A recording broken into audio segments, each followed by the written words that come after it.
Hello and welcome to Donkeycast. We're back again.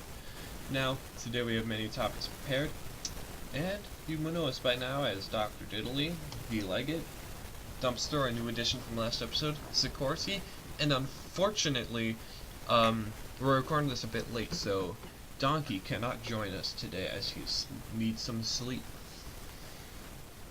You guys forgot about me. I said your name. Yeah. No, I didn't hear. Like, I'm blind. I'm deaf. You're deaf. The mask covers your ears too much. Yeah. Yeah, we're now what? I can't hear you. It's too dark in here. remember that if you guys have seen the Ghostbusters, there's this one really garbage joke where it's like the dumb character. They're like, "Oh no, that's a bit loud," and then and then he just covers his eyes for some reason. Which reminds me of that. Yeah. Okay. All right. On to the topics. Yep, the Leggett shall introduce our first topic. All right. For the first one, are Americans really as dumb as they're stereotyped to be? Oh, this one. Yeah, no. In my opinion, it really kind of depends on the area. Like, what area are you in? You know, because some areas of the United States are not like either like not as large or just not as. If you have like a city like New York City, of course, eventually you're going to find a dumb person. Well, I think it might be the other way around, because like if you're in New York City, or not just New York City, but like New York State in general, that is generally considered, that state by itself is generally considered as being wealthy. Well, if you move out west to like Montana or Colorado or somewhere, places like those, I think they're less wealthy, so they cannot afford like education or like a quality education as some other states can. So I think it's kind of the other way around, if you get what I mean. Oh yeah, I get. But like, all the videos that are like people saying, "Oh, America's dumb," they're all like talk show hosts going out into the streets of LA and asking people about stuff. You know, like right. Jimmy Kimmel up. I feel like I agree with you, but I feel like what Jimmy Kimmel might do is like maybe he takes the most. Cuts out the ones that are actually know what the heck they're talking about. Yeah, he just takes all the funny idiot responses and plays that off as a joke. So that might be a big part of it. But I also feel as if you go out to like Montana, where a lot of places that are more rural, and there's like a lot less schools. Like some people are homeschooled and stuff like that, especially in those places because the schools aren't close or whatever. They live on a farm. I don't mean to generalize here, but I do mean to generalize. So, anyways, what I mean to say is like, if you grow up and all you know is farming, then you're not really gonna know much else. So if you go house to house in Montana or I don't know, like Iowa or something, it's, you know, a lot of people are not going to be as educated because schools are not as abundant as they are in states like California, Texas, New York, more populated zones. Well, I also feel that a major thing is that, like, also in the education systems in those places, a lot of people are disinterested and forget what they learn. Right. So, like, they just kind of, after the school's over and everything, after they're done with mandatory history classes, they just kind of fade that out of their memory and keep the in general ideas intact, you know. Right, and I also think that it has. I think it also has. Hey, Marcel, your mic is like, you're spamming the mic a little bit, just to let you know. Anyways, I think it has to do with the fact that America or at least Americans feel a lot more detached from the world, because like if you say go to Europe, and it's like, there are countries everywhere. There's a lot of history, but then here in America, our history is a lot shorter, at least in terms of like history that doesn't regard the Native Americans. Because yeah, you learn the Native American history, but then they're like, okay, let's go on to the more important parts, which is typically Independence era, or Revolutionary War era, Civil War era, World War II, stuff like that. So our history is a lot shorter, and so we feel a lot more detached from the rest of history. Those are some very good points. Like, I'm pretty like last year in AP US history, I think for like the Native American history, I think I learned that for like a week before like going on to like the Revolution and all that. Right. Most of the talk on the Native Americans was about about the big ones like the Iroquois, the Iroquois. Some talk about the Aztecs and Inca. Pretty much only the big ones, like the big Maya. ones, Maya. which and still only for like a week before going on to like, okay, now revolution and all that jazz. Colonization, stuff like that. Yeah. And even then, they don't really consider too much about colonization, and they're more focused on the Revolutionary War. Yeah, I believe in my last year history class, we spent a lot of the early times speaking about Native Americans, but we mostly focused on the culture and not much of the history around it. And then we didn't even focus only on North American tribes. We mostly focused on like the Maya and that kind of stuff, and more South American stuff. Now, and then after that, like we kind of moved on a little bit more to like 7 years more, like kind of more. We spent a little bit of time with that. But then once we got to America, all the other times talking about Native Americans was like a week-long course about the Challenges. Yeah, and Italy's point about how a lot of the a lot of the people that talk about what they're doing cut out is basically what I think. I think that basically they just walk up to random people, and whoever happens to whoever happens to have one of the dumbest answers is chosen. But most of the people who answer are just cut out. And I could easily go to another country like France, Britain, or Canada, ask random people to name whatever I want them to, and then cut out and just wait for a few dumb people, and then cut out all the people who actually answered right. And I think you do make a good point, but here's the thing. We're discussing whether or not are Americans as stupid as the stereotype of, and so I think, I guess, on extension, are they less intelligent or less up to date with things as Europeans or Asians or Indians, stuff like that? Like, they know less than your average person. Other and foreign. That's sort of the idea of this discussion topic. Let's just keep that in mind. I believe that's a bit over-exaggerated personally, but yeah, it's definitely over-exaggerated in my opinion. It's just a dumb stereotype like the French being surrender monkeys or the British having bad teeth. It's that kind of stereotype.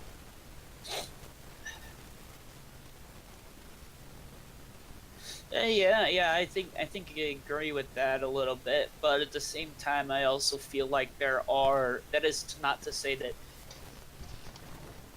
I'm not entirely sure if the stereotype is 100% true. I feel like it might be a little bit true, have a little bit of truth to it, and I can see that there are reasons why there would be truth to it. I'm just thinking that, like, I'm just saying more of, like, it's true, but it's not as true as we think it is what I mean to say.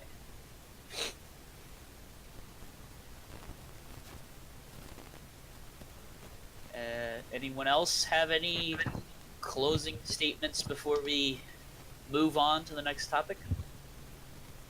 No, not from me. No, not really. All I can say is that I generally agree with Diddley, but Sikorsky has good points. All right, cool. So I think we should move on to the next topic. The next topic is favorite evil quote video game factions. So basically, factions that are generally portrayed as evil but have motives behind them that can be seen as being misunderstood, or like you could see where they're coming from, basically. Well, I was thinking more of it as you can see it from that way, but a lot of people like evil factions not because of their motives, but more or less because of their aesthetic Yeah. and their. So let's just go one by one here, and I feel like we should start with the Leggett. Well, Hey, can anyone take a little guess on what it's gonna be? Go on, take a guess. Caesar's Legion. Kaisar's Legion. Yeah, Sikorsky got it right. Kaisar's Legion. What? It's not I never really understood the whole entire thing with Kaiser and Caesar. I know there's a difference between the two and how people view it, but is Kaiser the most positive version of it, or is Caesar? It's the Latinized version of it. Caesar's the English version. So, but wasn't there a whole entire thing in New Vegas where if a person pronounced it a certain way, it was stated as their opinion of the Legion? Like if they pronounced it Caesar, it was a negative connotation to it. No, I'm pretty sure that's just Oxhorn. I think all it is just kind of denoting your loyalty to him. So if you are loyal to Caesar, you would say Caesar, but if you were not loyal to him, you would say Caesar. Oh, I see. That makes sense. Yeah, because the only I never really paid attention to it, but I was bored and I watched an Oxhorn video and he said something about him I was a bit confused. Yeah, I'm pretty sure that's just him. Yeah. Yeah. And one thing I did, and speaking of which, I did notice something interesting. Of the former Kaisar's Legion people, Joshua Graham, he says it's Caesar, but while Ulysses, he says it Kaisar. I found that a little interesting. Yeah. And again, I think it's their what is the word I'm looking for? Their loyalty to it. So I think and I did eventually play through all the DLCs for New Vegas, and I think Joshua Graham, the reason why he says it that way was because he was burned and thrown into a freaking pit, what was it? Not a pit, but it was To who? The Grand Canyon. Yeah, and then for Ulysses, it wasn't necessarily that he was burned and complete, it was him. I can't really remember. Didn't he leave on his own volition? I've never played Lonesome Road so I can't really help you with that one. But yeah, he left on his own volition, but he still felt that he was dedicated to Caesar. So it was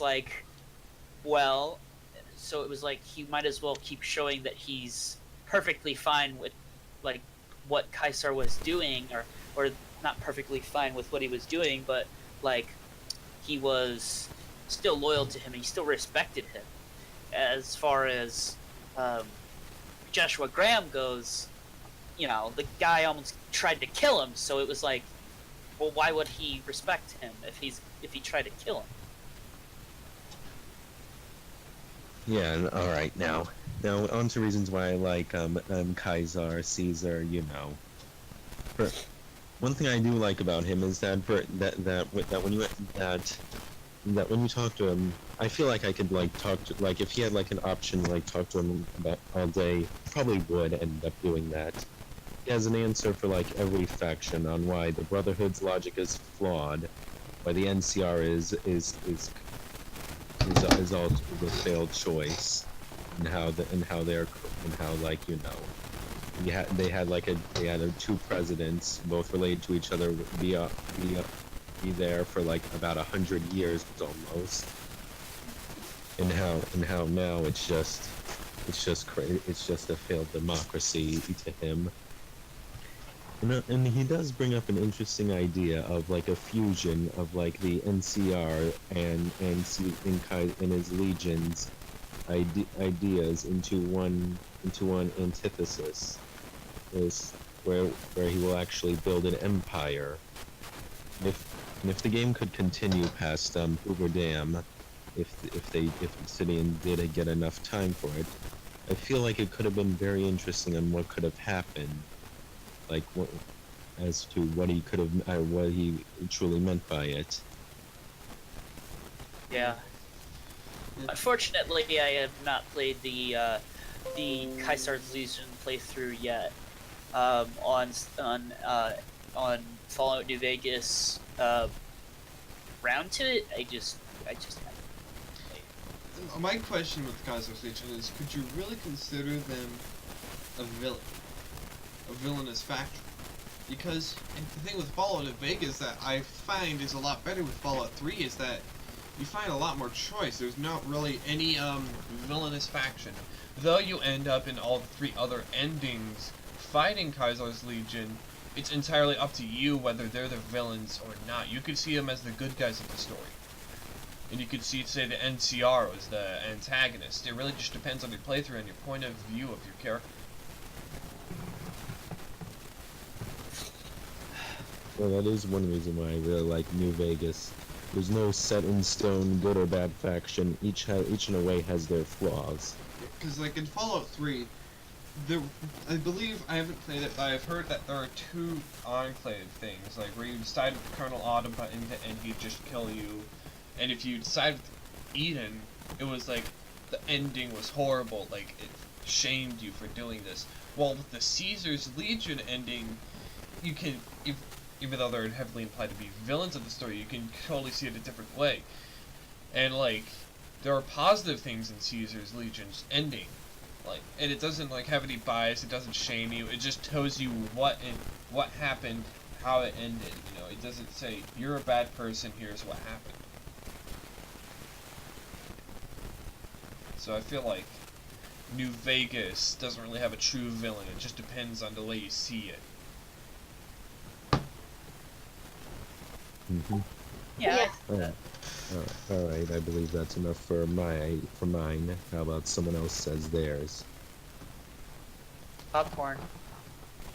Or what? Leggett, why don't you pick the next person who goes?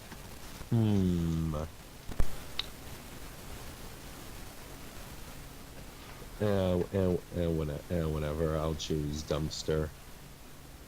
For me, it's a hard choice between the Combine from Half-Life 2 and the Confederacy of Independent Systems from Star Wars. But and both are really dumb reasons, but I'll go with I'm just gonna go with the Combine, mainly because of the nice aesthetic. I really like the aesthetic of the Combine. Oh yeah, their aesthetic is I like it a lot. It's kind of like, it makes me think of kind of like better designed stormtroopers, you know? Because like, I just don't know that it just looked nice. I really like I like the clean dystopian aesthetic of them. Yeah, like, I mean, the thing with their design is that you can clearly tell that they're villains, but like, they're still, they're villains, of course. But their aesthetic really sells it and makes it, and it's kind of fits with their themes and goals and that kind of stuff. Yeah.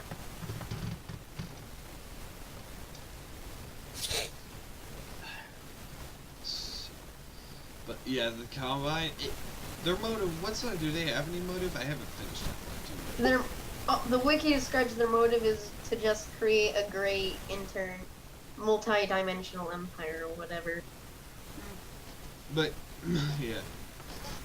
Yeah, they don't really have a motive, but their entire aesthetic, their attitude, is just really enjoyable and fun to, witness and look, interact with. Yeah. Agreed. And the reason I didn't pick the CIS is because I'll let Diddley go next. Yeah.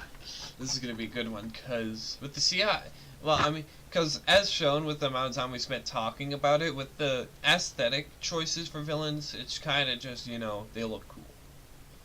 And now me and Dumpster can both agree very much so that the CIS is one of the most, like, it's a villain faction that you could see a lot of, sympathy towards.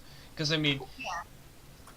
the Clone Wars TV series and everything else, they have to try really hard to make the CIS seem evil, because they have, like, one of their commanders is an evil shark man, for example, They gotta keep it like that. But the CIS, even though it's just spawned from Palpatine's great plan, it actually has a cause that people believe in. It's that, and it actually and it shows a lot of the weakness in the Republic, because its entire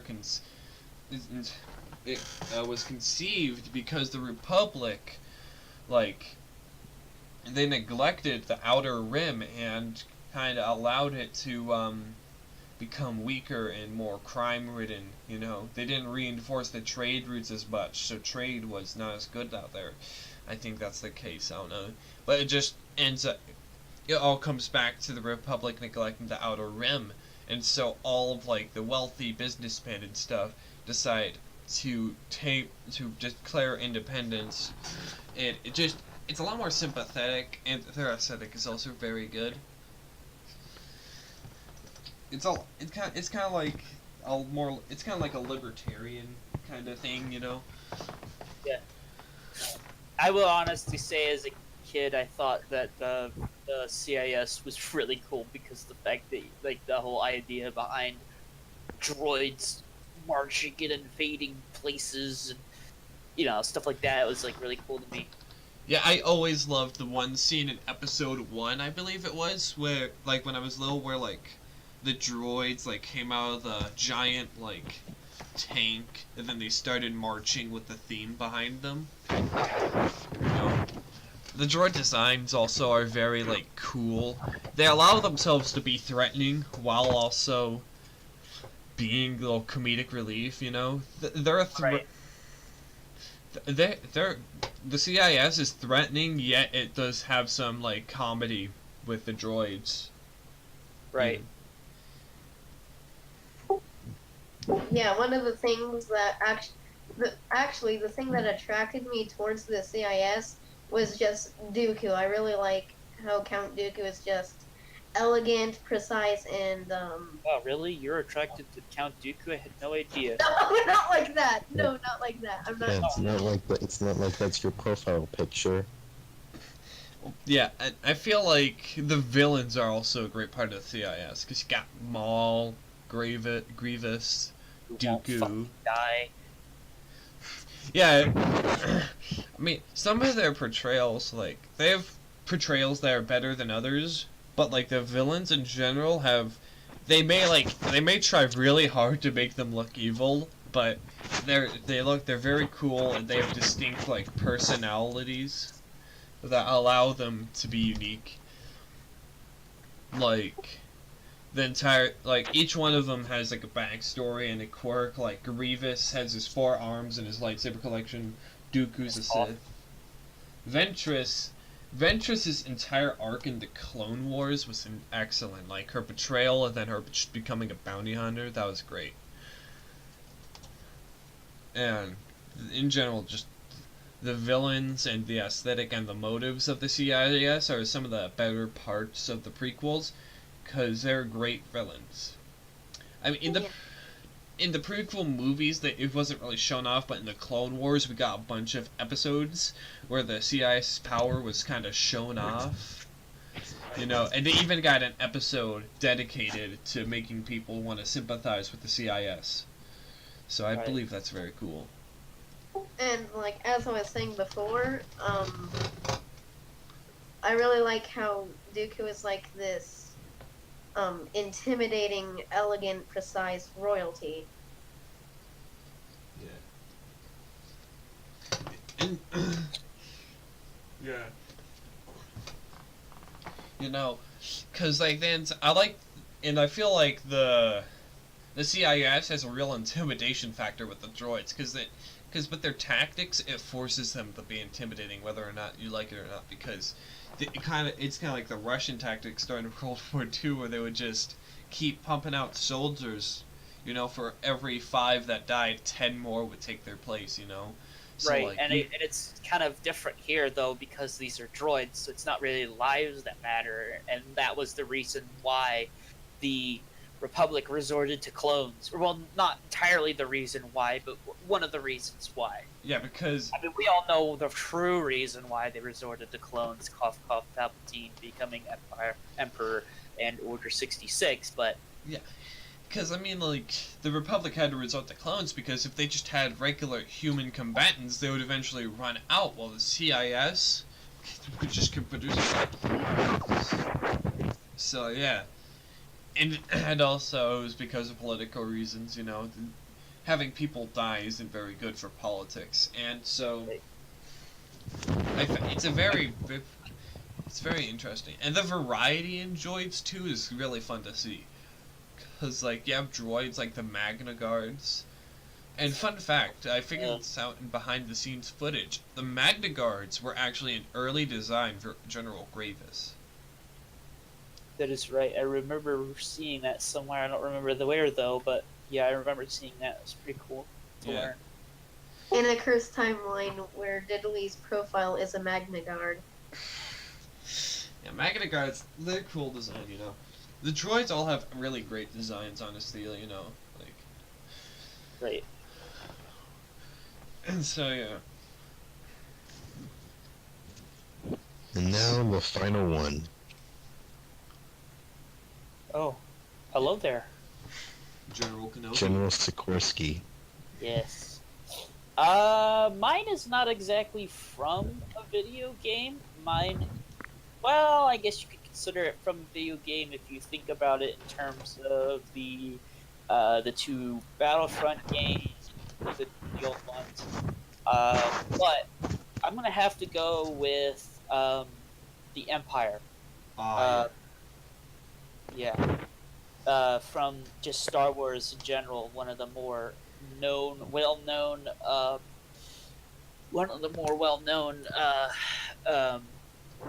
members or factions within the Star Wars universe. And the reason being that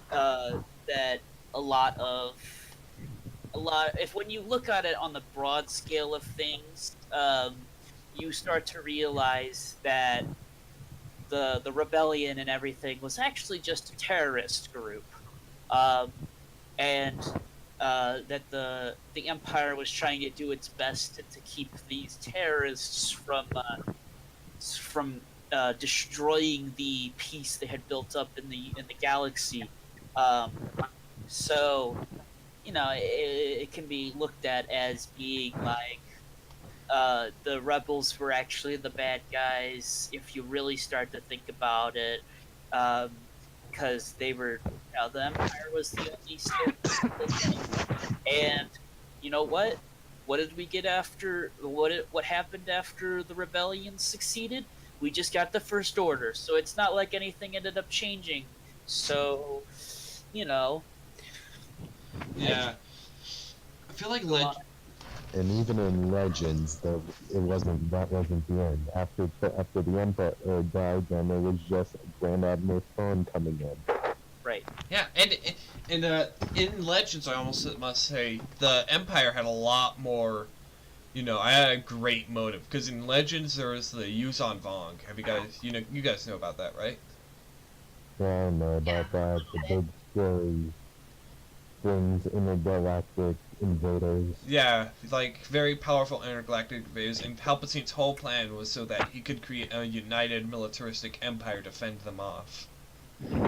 And And the cool thing is that, like, the Imperial remnants remained for a long time. Like, even after Thrawn died, they kind of united again under Thrawn's right-hand man, like Gillian or whatever. And, like, they only stopped existing until, like, this giant galactic federation thing showed up. I find that very interesting. I'm pretty sure, what's his name? Thrawn's right hand actually saved the Imperial remnants in some sort of peace treaty. Yeah, the Imperial remnant, he managed to broker peace between he brokered peace between the Imperial remnants and the New Republic a lot, kind of saving them a bit. So yeah, pretty cool. And the great thing, and the worst thing is that, so Thrawn got reintroduced to the canon in Rebels, and Gillian or whatever, Gillian something, he was actually kind of reintroduced because Thrawn said in one line, "Get Captain Gillian on the comms," and then he had one line before. People thought he died, but he didn't, because I believe the entire thing was that they were getting attacked by space squids that, like, could transport them out, like, just randomly transport them. And so people thought he died, but he actually just got transported, I believe. I didn't watch Rebels at all. Also, can we appreciate how Thrawn, the most intelligent officer in the Empire, is defeated multiple times by a teenager and a Twi'lek, that has a ship. Actually, one time I believe in Rebels, he was close to actually wiping out the Rebels, but of course Tarkin is like, yo man, you gotta like capture these guys alive. Even though you're about to annihilate them in an orbital bombardment, you're about to run out. That actually happened. Okay. So yeah, I feel like they tried to do a little like fan service with reintroducing Thrawn, but they kind of made him threatening from the clips I saw of him. But like they could have done better with that. But yeah, the Empire has, like, it's cool. I must say, it's very epic. But I feel like more or less they're kind of just treated more or less as a joke by, like, writers, with haha, stormtroopers can't aim, haha, Imperials are idiots, I feel like they could do a lot better and make them more threatening. I would also like to point out that I'm pretty sure the stormtroopers were ordered to miss so Vader could track them. Or it could track, like, Luke and stuff. And also plot armor. But that was another major thing. Yeah. Plot armor is like pretty much what is ironclad in the rebellion. Plot armor protected Ahsoka from Grievous. Plot armor protected everyone from the stormtroopers. Plot armor protected literally everyone who wasn't deemed a bad guy. But I feel like the Clone Wars, even though, like, plot armor kind of is apparent, but I feel like they did good. I feel like a good job with the villain faction is making them feel threatening, without them, stopping, killing the hero. You're supposed to feel like they're just barely winning, I feel like that's a good villain right there, one who can realistically beat the hero, but the hero manages to win by their own skill. Yeah, I totally agree with that. So, I mean, if you just treat the villain as a joke, what's the point? Like, I watched a video analysis of Star Wars Rebels, and apparently the villains were very silly, like they had these Inquisitor guys who had, like, Maul's lightsaber, like the double-sided, but it could spin, like Grievous. And I'm like, oh, hey, that's a cool idea with this cool saber. But then they use it to fly like a helicopter. How do you propel yourself with plasma? They literally just hold it up in the sky, and it starts spinning like Grievous's, and then they just begin flying off. Why? Why? Yeah. But Rebels did have a good villain in the form of like Darth Vader and Maul, because I believe in, because I heard in all like they kicked ass in those shows. I mean, Maul's death was pretty anticlimactic. Well, I mean, it was short and sweet, you know, and then Maul like. But I think you can't just treat every single character and give them this epic freaking death, because not every. I mean, when you really think about it, when you look back and you're like in real life, not every person is going to get a fucking climactic death. Like Hitler didn't get his climactic death. He didn't sit in fucking Auschwitz blasting Jews with a shotgun while he sat there, you know, as they clawed at the door or something. He didn't do that. He just shot himself in the bunker. And it's very anticlimactic. So not everyone's gonna get that, you know, Hollywood movie maker style death. Well, yeah. Yeah. Yeah, I feel like the Darth Maul death was really good though, because in the show it was just like a short confrontation between Obi-Wan and Maul died, and then for like the short moments in his life, he kind of put his rage just behind him and kind of like respected Obi-Wan, and then he said, like, the one you protected is the chosen one, and then he had his peaceful death, you know. He died peacefully with his rage behind him, you know.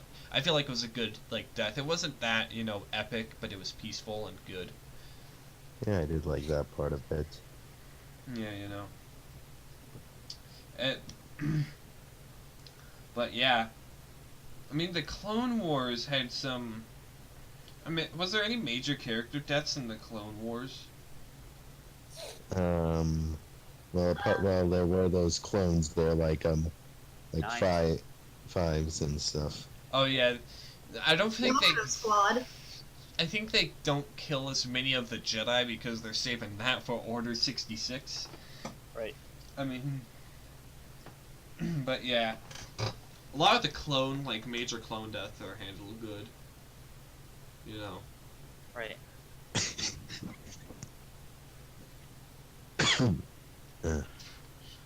All right. Because I feel Shall we like get on? oh wait, let me just say. I feel like good villain deaths are ones who like either glow out in a blaze of glory or just go out kind of anticlimactic peacefully, you know. Right. Because each one has their own their own positives and negatives. Like, oh, I'm Vladimir Lenin. I die because I have a stroke or something. Wasn't it a stroke or was it cancer? I can't remember. I think it was a stroke. Yeah, it was something, but like something like that was anticlimactic and unexpected, you know, kinda it could like it would surprise people, you know. Yeah. I don't know. Right. But I feel like if you handle the villain death good, you know, that'll like make people remember it. You know, like Darth Vader's death, that's a good one because he gets redemption. Right. Yeah. So let's move on to our next topic. Hold on, but first, I don't know about you, but I'm pretty sure General Grievous went out in a blaze of glory. Get it? Because he literally exploded.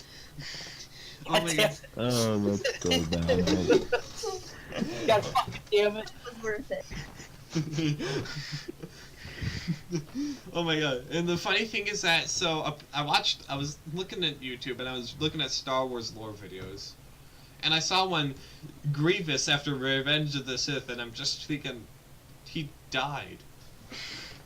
But then apparently, the Empire had this entire program to try and revive Grievous and make him an unkillable Jedi Hunter droid for them. But then they kind of failed, and then so he just but then he got disassembled and sold for his parts, and apparently Thrawn bought his mask and put it in his art collection. Well, that's nice. Well, I'm sure that was a fine addition. Yeah. God damn it. The prequels, you may admit they're bad, but you cannot say that they do not have good memes. They do not have good quotes, because they're a fine addition to the Star Wars movies. movie series. Star Wars movie collection. All right. So Let's next one. Let's move on to the next one. Yes. Alright. Best marches. Yeah, favorite marches. The best marches. Forgot who came up with this one. Was that me? I don't remember. Well, just best military marches. Yes. Hey, you know what's a good military march? What? The CIS march. Yes. Damn straight. The Star Wars marches are all just really good. John Williams is a madman. Yeah, Absolute madman. It's like, as I said, you cannot like the prequels, but you cannot just not like the prequels, but you cannot say that they do not have good memes or good music, because they have both of those. Of course. Yeah, I just recently added a whole bunch of the prequel music to my playlist of songs that I like to listen to whenever I'm doing homework or whatever. And I added like tons from the third episode, because the third episode has some fucking music. Yeah, Grievous's theme is also really good. I like that. in the 2003 show. Both themes are really good. The 2003 show's theme is like a horror movie one, you know? Yeah, I really like it. I haven't heard that one yet, so I'll have It's- to listen to it sometime. Yeah, it's like, it like reminds you of Jason Voorhees, you know? Oh, okay. It makes you just think oh my god, he's gonna kill me. It's just kind of like the entire theme of Grievous from 2003. But Right. other military marches are just like most military marches are good. I can't really think of any that are really bad. I feel like if there's a bad military march, it's just a bad band playing it. Right. Because military marches just kind of rely on like that, more or less the rhythm and the beat, because they're made just to keep people in line and, you know, consistently. You know, there aren't really many like changes to the beat. You know, maybe they'll add Right. a new instrument or something. So I feel like it's really simple and easy to make a good march to listen to, but you just have to have a good band to play it. Right. Yeah. Mm-hmm. My band director was very, very into marches, so for every concert we had, we played a march of some kind. And so, yeah, it was, you know, I've listened to quite a few Yeah. here and there. Speaking of band and marches, I had this really awkward story from middle school band. So, we had this little assignment end of year where it's just like, we chose our favorite song and we just like, and we chose the purpose of it. You know, was it made to express an emotion? Was it just made for the sake of music?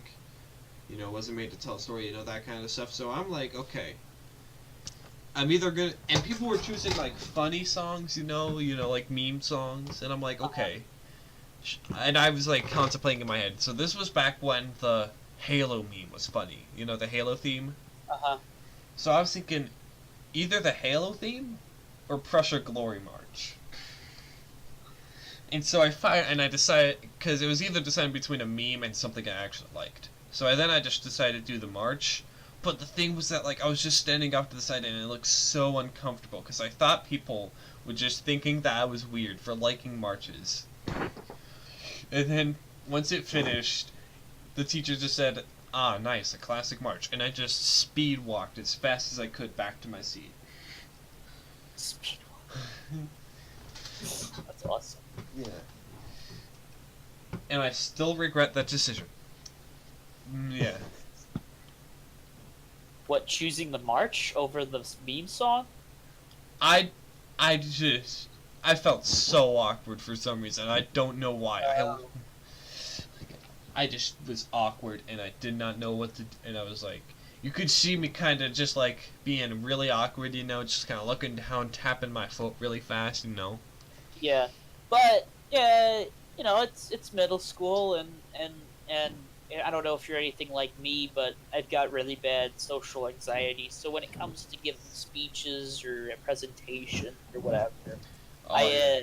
I have a hard time doing those. Yeah. So I think I don't know. I think you should have been. I don't think you should have been so hard on yourself about that. Yeah. If you like the march, then go ahead and like the march. If It's people don't think you're weird for liking a march, then go fuck. Then tell them to go fuck themselves. it's the thing is that it's one of those situations that just keeps me up at night. You know, I just suddenly remember, oh crap, that was it's one of those just awkward. You know, it's just like you're about to go to sleep, but then you remember that one time you were Right. like there was this one time like I was really into like alternate history like when I was younger. Like I'm still into it, but I was really into like alternate history and mapping. So I was at this daycare, you know, after school, and I was like, and I suggested, hey, why don't we make our own countries for an assignment? And not thinking that anyone else would really like that. And so I just remember we were doing it, and I came up with this really in-depth scenario for United Balkans, while everyone else just made like fart country, and I just felt like, and I just remember that, and I was like, This is Butts Land. you know, and I was just like, that was not a good choice, you know, cause, but yeah, Right. It's exactly the type of thing that we're all gonna sit back and look back on this exact podcast in like a year, and we're all gonna be like, why the fuck did we do this? you know, Why is it on YouTube? you know, we just remember, I just lay on my back in bed, ready to go to sleep. You know, the school year's almost over.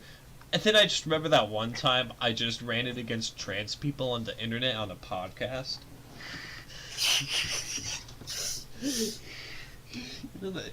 It's just, You're about no. I'm gonna be at like my graduation ceremony. I'm about to like get my diploma, and all of a sudden I realize, oh shit, I did that really fucking cringy podcast with those other guys.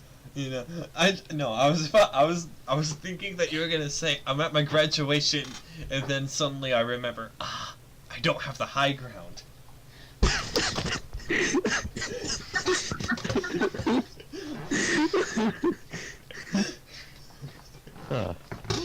That too, probably. I don't have the high ground, you know, because you have to sit at the highest point at all times, you know, at every assembly, just like, and then someone asks you, why do you always sit like at the top row, and I'm like, so I have the high ground. That's fucking awesome. Imagine what it would be like to be the tallest person in the world, and then you're just like, I always have the high ground. That's usually the case for me, Yeah. since I am a tall. There's just this 10 feet male walking around, making sure just looking at everyone, making sure he always has the high ground. Excuse me, sir. Could you please stop mansplaining?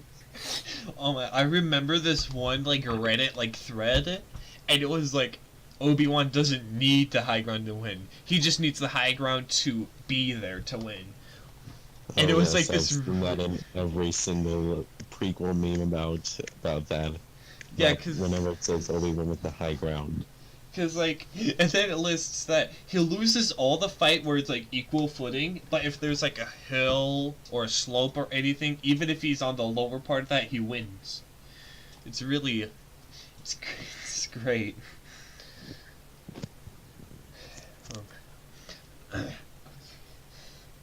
Like- TSW died whenever he was not on the high ground.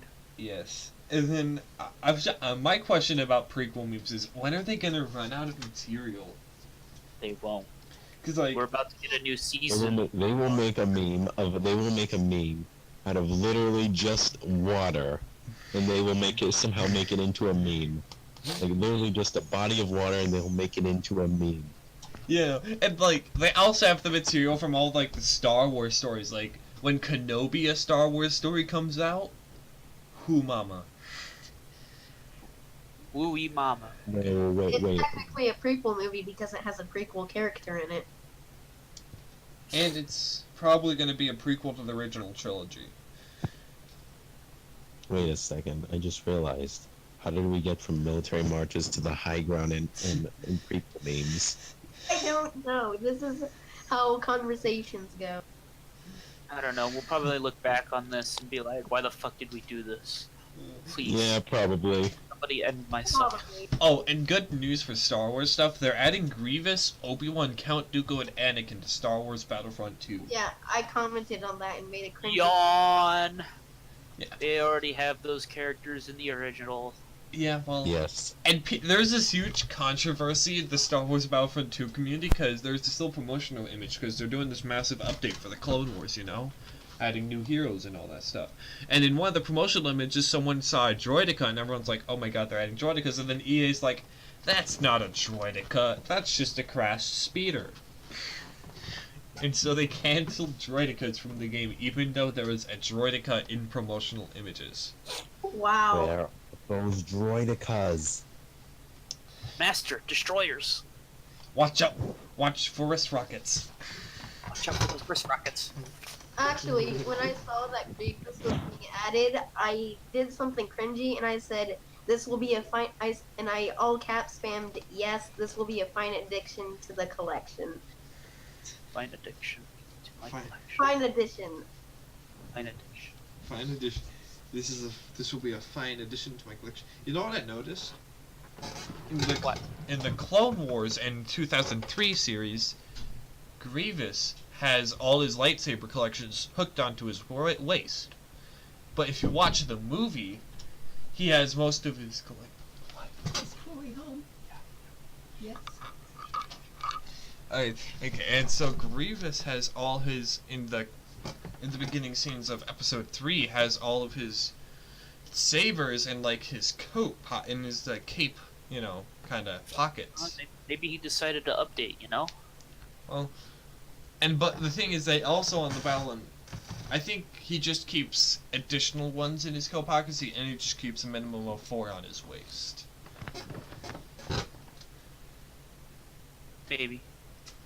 The most wholesome footage I've seen in my life that just made me like feel really happy was some little kid shaking Grievous's hand, like at like Disneyland or something.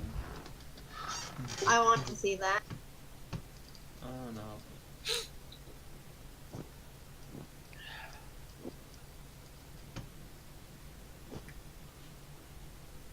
So, The next topic, if we will.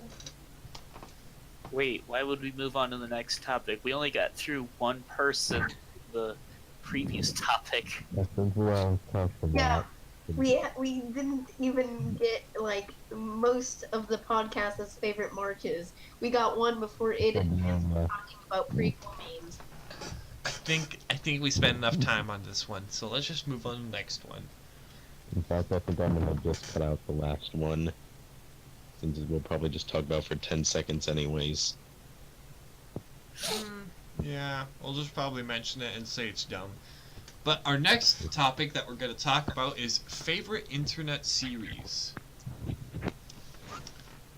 And so, I'll start this one off with saying something that I'm sure Deet might have seen. It's the Lanius fan film. Ooh. Have you guys seen that one? Yeah. Yeah, and Actually, no. And the reason I'm No. and the reason I am counting it as an internet series is that the same people are apparently in works on a Joshua Graham fan film called The Burn Man Walks. Ooh. It was announced like a year or two I ago. survived because the fire inside me burned brighter than the fire.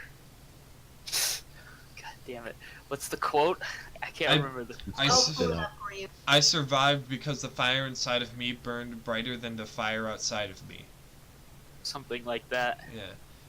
But yeah, they released like a single trailer, and then like, and they kind of teased it because this random video was just like all of Joshua Graham's dialogue. They just commented, "Hey, should we make a movie about this guy?" And so they did, and they released a trailer for it. And the trailer was just an end scene from the Lanius fan film. And I don't know if it's still going on, because apparently they said they have a Kickstarter for it. I cannot find the Kickstarter. As for the Lanius thing, one thing I really like though is that they actually got the in-game voice for Lanius to be there. Oh, really? I did not know that. Yeah, same guy. Same guy in New Vegas, same guy in the fan film. That's cool. That's actually pretty nice. Are there any other internet series you guys like? Yes, but first I'll let everyone take a guess. I don't know. Honestly, I don't know. Red versus Blue. Oh. Oh wait. Oh. Oh, I- is that still a thing? Yes, they've made a season 16, although it's rather disappointing. I'll just say that. It's very disappointing. I remember once, didn't they make a Red versus Blue movie? Like, straight to DVD movie? Like, cause I I, don't rem- remember if they did. cause I remember something about that. Like, They made a joke about making a movie. Maybe that was it. do they still make it in, like, Halo 3? Like, the videos? Or do they, like, use Halo Reach or Halo 4? They use basically every Halo game available. They went from Halo Combat Evolved to Halo 2 to Halo 3, and now they're using Halo whatever game is out. 4, 5, I don't know. It's Halo 5, the bad one. And they're using Halo 5 now. Yeah. The plot of Halo 5 is kind of garbage because it's literally just Master Chief versus this random guy we don't know. And the only backstory we got for him, like, that wasn't from the game, or, like, comics, was, like, the first time we saw him was in this, like, mini-series in the Master Chief collection. Yeah. So that was a disappointing game. I feel like they should just, like, keep with Halo 3. You know. Or Halo, just any... I feel like game companies should stop releasing games after the third game. Well, Fallout New Vegas was the fourth game in Fallout, and that's better than 3. But, You know what I mean. yeah. It's a bit different. I think game companies should know when to admit defeat. Yeah. And apparently, did you guys hear that Battlefield 5 isn't doing that good? Yeah, I'm pretty sure there's like a bunch of political drama about its, Yeah, with women with like bionic arms in World War II. Yes, perfect sense. Yes, and apparently the reason people are saying it's low is because the pre-order numbers are like really bad. It's 85% less than the new Call of Duty. God, you have to be doing pretty bad to be doing that bad. You know, I feel like they went with too controversial because I feel like if they just said, oh yeah, you could play as a female if you want, like if you as far as they did. because if they went with like the COD World War II route where it's just like, oh yeah, if you want to, you could be a female, you know. But instead, in this entire thing, they're showing off, yeah, we got a female with a bionic arm. What you gonna do about it? She's got a paddleboard too. I don't know. Apparently, what they're gonna do about it is not buy it. Apparently, what they said is apparently a bunch of people have gotten angry around it because like someone was like, and one of the executive producers or something was like, if you don't like it, accept it or don't buy the game. Yeah, that's not Well, that- And then they were like, okay, sure. apparently. Yeah, that went well for him. And apparently he was fired just recently. Lel. Yeah, so that's an interesting story. Sikorsky, would you like to share your internet series with us? Alright, mine may be a little bit cringe, but I'm gonna go ahead and say it. My favorite internet series, or at least the one that comes to mind right now, is going to have to be probably Shadow of Israel. Huh? Shadow of Israel. What's that? It is a series that was made by the Yogscast like a couple years ago, and it was actually really fucking good. That's epic. It is epic. Balancing, This is epic. I'm balancing a fidget spinner on my big toe. That is also epic. Okay, this is epic. My favorite internet series is just Ben Shapiro's Twitter. Yes, it's amazing. Like, just like, time to get some entertainment. Twitter.com/Ben Shapiro. Yeah, I admit it's pretty. It's amazing. It's hilarious. Okay, this is epic. Actually, my favorite internet series is just watching right-wing Twitter. Because apparently, they were gonna have a boxing match. Do you guys know about the story of Radek? No. Yes, I've heard that.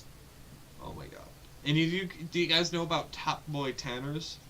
Yes, I know that guy. No. So the story was that you got Radek, a right-wing guy. He actually made right-wing takes, that account, if you remember it.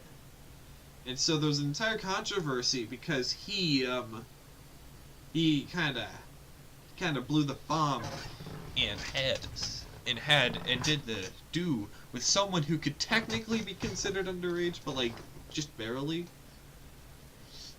And so a bunch of people were like mad about it, and one of them was Top Boy Tanners, this Irish nationalist guy on Twitter. And so you see, it got so like to the point where Top Boy Tanners challenged Radek to a boxing match, and he accepted, and basically it was called off because Radek left Twitter, and then Tanners left Twitter, and then Radek returned, and then Tanners still left Twitter. Yep. And apparently, like, there's still more of this going on, because, like, this is the second time this has happened, apparently. Because I wasn't around long enough. Watch that. But Lucas, well, apparently the first case of this was, Lucas. If anyone knows him. He's unfortunately. He's the guy with the big nips. Please don't remind me. Please don't remind me. I don't even know what it's all about. I just know that he's a great guy. So yeah, that just right-wing Twitter is a great place to just get your entertainment fill. But in all technicality, it isn't truly a series because there's not episodes of it. But sure. You can technically kind of argue that there's arcs. Speaking of arcs, can I just say something really quick? Yes. So I was browsing YouTube, and apparently I got this recommended video about this anime called Cells of Work. Have you guys heard of it? Called what? I'm sorry, you cut out there a little bit. Cells at Work. Oh, yeah, I've heard of it. It's Osmosis John's the anime, and so I'm watching it, and this guy's talking about it. I'm like, oh, this seems interesting. And then he says, we just finished up the cancer arc. Oh, that sounds nice. And apparently Cancer got character development. Like, the show gave Cancer, the personified form of Cancer, character development. Hey, man. Like, and the like thumbnail of the video just says sympathy for cancer. Are you okay there? Are you dying? Yes. And it's great because he's talking about philosophy and political stuff, and I'm just thinking, wait, cancer got character development? So it's just very funny that I just found that funny. I wanted to share it. So like it. You're the last one in this category. Speak. All right. There was two that I had in mind here. Both involve Fallout, mainly New Vegas. But I decided to pick one, and where it's decided to pick one, it's I I can't think of the YouTuber's name off the top of my head, but it's basically Fallout characters is prank calling someone else, something like Oh, the dude, Enclave I've seen that. communication officer. He calls Yeah. small businesses. I've seen one. I've seen those, but they're they're Skyrim characters as well, doing the same Yes, thing. yes, that too. But I've pretty much only watched the Fallout ones. my Right. I'm pretty sure the guy that runs that account terrorized a little girl by pretending to be Alduin. That's right. I remember that. oh my god, one of my two favorite from that are Joshua Graham calling prayer services and Mr. House calling a courier service. Yeah, Mr. House calling a courier service was amazing. Like, because there's just this guy, and Mr. House just like, you have failed to deliver me the platinum chip. Oh my god.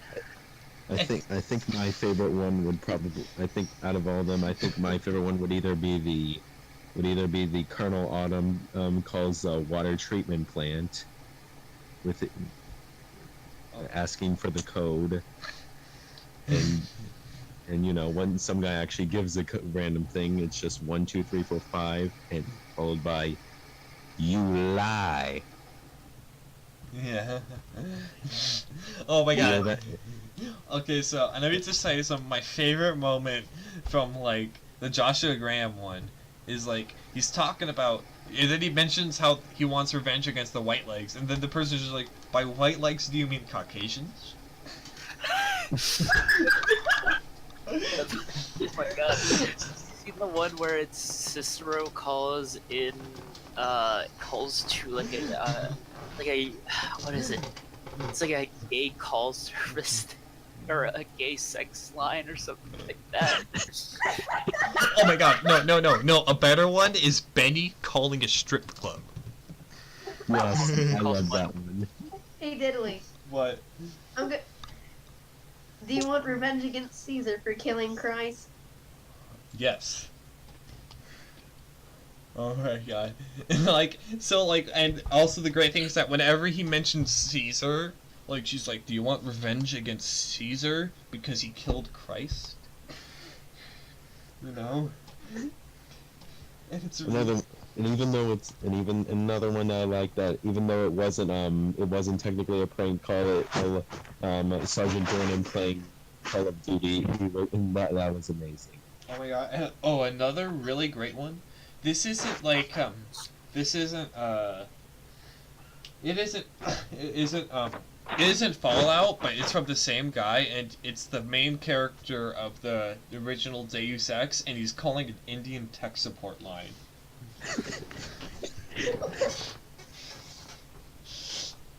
Good. And there's another one. What's his name? The main character of Mass Effect. Shepard. It's Shepard calling gun stores, asking for guns from Mass Effect, and one guy actually recognizes him.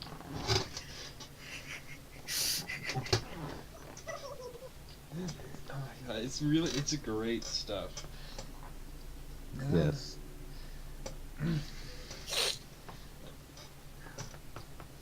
And a great one, and one of the best ones has to be the Enclave tech, guy calling the Communication guy calls small businesses, and he threatens to send a voting assault team to everyone. Yeah. I'm playing Ace Combat 2. I know where this is from. Oh, Yes, definitely. Ace Combat 2. And Yep. and at the end, that one guy, just tells the Enclave guy to just trip over his grandma's dildo. Yeah, he basically thought that Sergeant Dornan was from Ace Combat 2. That wasn't Sergeant Dornan, that was just random Enclave Oh, guy. the Enclave column. My bad. Please be patient. that series is really great. Like, I'm gonna search it up and see like what other ones I can find, because there's a lot. Joshua Graham calls religious hotlines. Yeah, there's it's by Ice and Jam, Oh yeah, that guy. Yeah. Vault Tech rep sells vaults. Solid Snake calls gun shop. And then we look in the ones. There was Oh, also yeah. Lieutenant calls banks asking for their vault locations. Butch Deloria calls pest control. Gary calls people named Gary. Gary. The merchant from Resident Evil 4 calls pawn shops. What you buy? Senator Armstrong's calls for nanomachines. Oh, I need to watch that. There's so many. The Soul Survivor calls institutes for Sean. Preston Garvey calls social services. Big Smoke calls Del Taco. Let me see. There's something. Kenny calls boat shops.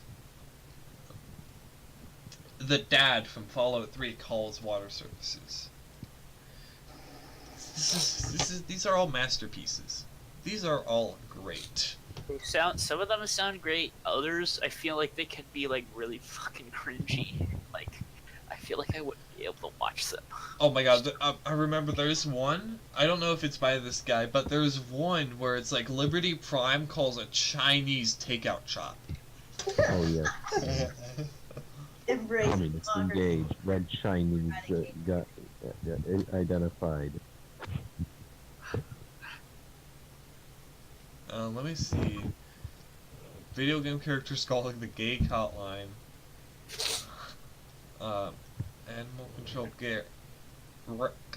Rex Power Cult calls Xbox. It's a lot of these. But yeah, a lot of these are great. I haven't seen all of them. I didn't know that there were this many. But like it's sad. The most recent one was the one from 3 months ago with the merchant calling pawn shops. So I agree with you. I didn't think of that, but that's great.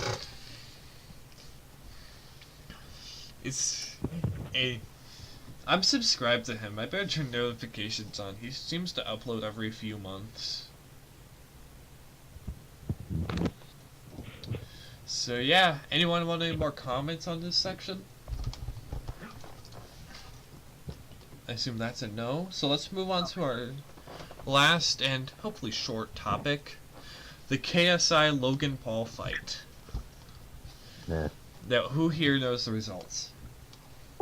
I think it was a stalemate. I only know this from my Twitter feed. Yeah, it was a draw. It was a draw. I watched the whole Of course thing. it was a draw. It was a draw, and the only reason why is so they can get a rematch for more money. Yep. That is the pure reason why. Sounds correct. Oh my god! And I didn't watch the Comedy Shorts Gamer Jake Paul fight. Apparently, Comedy Shorts Gamer did some really dumb like Fortnite dances. Like you know how sometimes boxers taunt each other, you know? Yeah. He taunted Jake Paul by just doing the floss. God, I hate everything. I just absolutely loathe fucking just everything. I think Jake Paul deserves that. Well, Jake Paul still won in the end. I'm actually disappointed. No human language can describe my disappointment because I have a severe vendetta against Jake Paul. The entire fight though was pretty bad. So yeah, it was great. Not really, actually. It was a waste of time for a freaking dumb freaking what's it called? It's dumb. Pay-per-view? Yeah, I watched it for free. Oh, you did? Okay. Yeah, I got a link to like some streaming service. I was streaming it for free. Nice. 'Cause who would pay to watch that? 12-year-olds. Yes. I'm offended.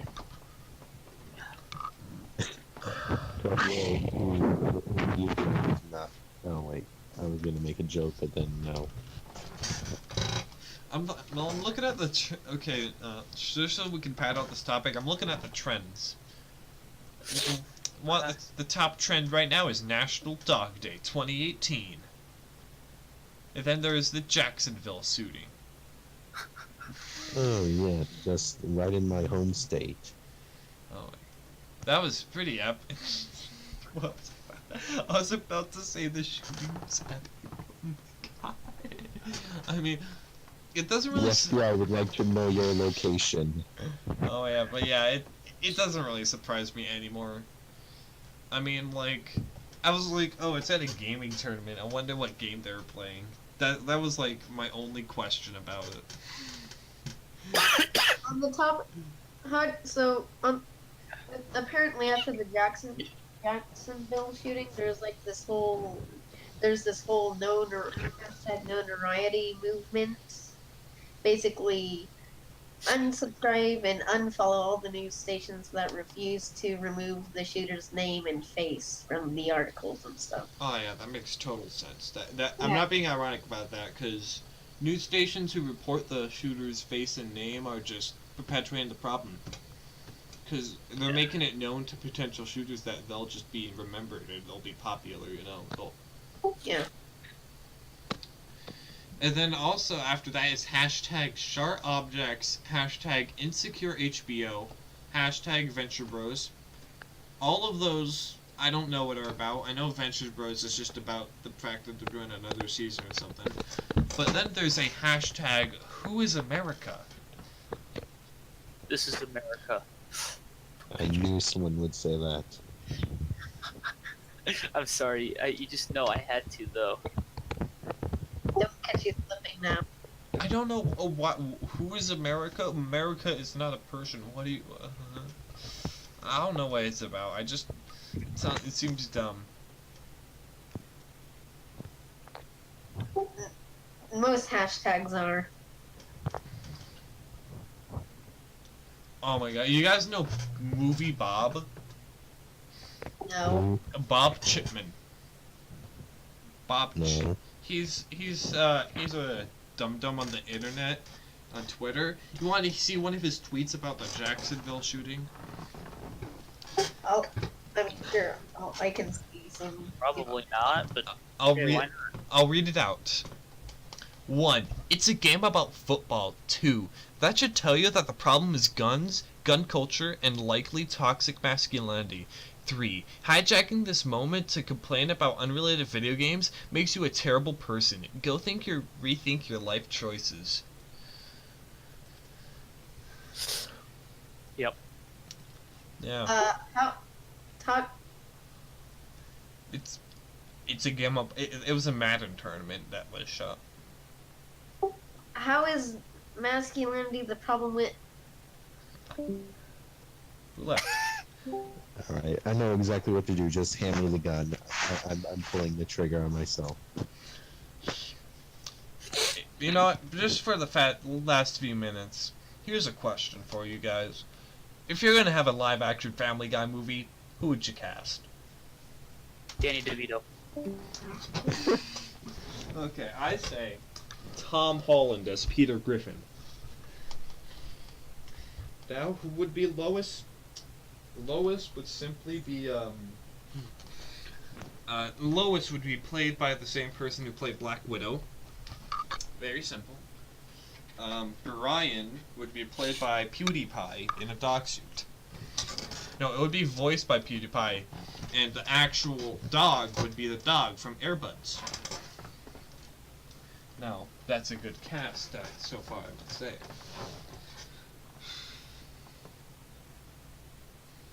Okay. Okay. I don't know what to say to that.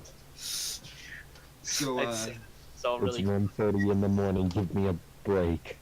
I think No, I it's don't blame time. I think it's time for us to close off this chapter in the Donkeycast saga. Yeah. Did you just say manga? I said saga. I heard manga. Donkeycast manga / Donkeycast anime openings. Don't say that, because next there's gonna be a Donkeycast hentai. I'm not saying it would be that bad. I would watch the fuck out of that. Come on, we need a Donkeycast like anime, and like we need arcs like the trans arc.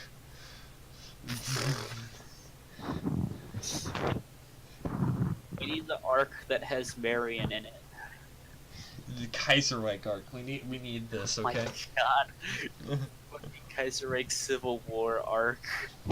Every man a mod arc. I recently had a really good idea where I would invite Donkey under the guise of like an alternate account into the new RP. That's epic. No. Man. Donkey doesn't want to do that. Well, I Hey think. Diddley, hey What? Diddley, you want to do that? Sure. All right, sounds good. See how Yeah. long it takes for the other moderators to figure it out. Okay. So I think what we should do. I feel like this is a good point to leave off. I feel like in the next episode we can elaborate more on the Donkeycast manga / anime / future hentai. Now, Now you got really close to the microphone to say. now I see it's time for us to leave off. If one of you is talented enough to make a manga out of the Donkeycast anime, feel free to please do. Asking the three people who watch or listen to the fucking podcast. Well, last episode got 48 views. Damn. So, just a little, just if you're talented enough and willing to do so, we're not going to offer money. We are going to offer fame and glory. Just send it to one of us on Discord. I mean, on Discord or Twitter through the DMs. Okay, sounds good. The anime opening to Donkeycast shall be Africa by Toto. Goodbye. Hi. Bye.